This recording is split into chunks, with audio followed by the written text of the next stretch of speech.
ஏகனா மைதானத்தில் சென்னை லக்னோ அணிகள் பலப்பரீட்சை நடத்த உள்ள நிலையில் போட்டி தொடர்பான விவரங்களை வழங்க இணைகிறார் செய்தியாளர் பாலாஜி.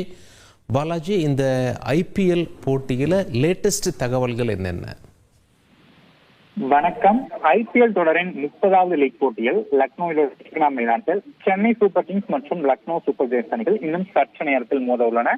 7:30 மணி அளவில் இந்த போட்டி தொடங்க உள்ளது. இதையொட்டி இந்த போட்டியில் தற்போது டாஸ் போடப்பட்டது. டாஸை சென்னை சூப்பர் கிங்ஸ் அணியின் கேப்டன் தோனி ஜெயித்து தற்போது பவுலிங் தேர்வு செய்துள்ளார். அதன்படி சென்னை அணி இந்த போட்டியில் முதலில் பந்து வீச்சை தேர்வு செய்திருக்கிறது.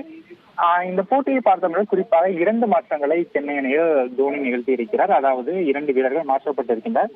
கடந்த போட்டியில் விளையாடிய அஸ்வின் மற்றும் தொடக்க வீரர் டெவான் கந்து இருவரும் அணியிலிருந்து நீக்கப்பட்டு அவர்களுக்கு பதிலாக ஆல்ரவுண்டர் ஜாமி ஓவர்டன் மற்றும் இளம் தொடக்க வீரர் ஷேக் ரஃபீக் இந்த போட்டியில் இணைந்துள்ளார்.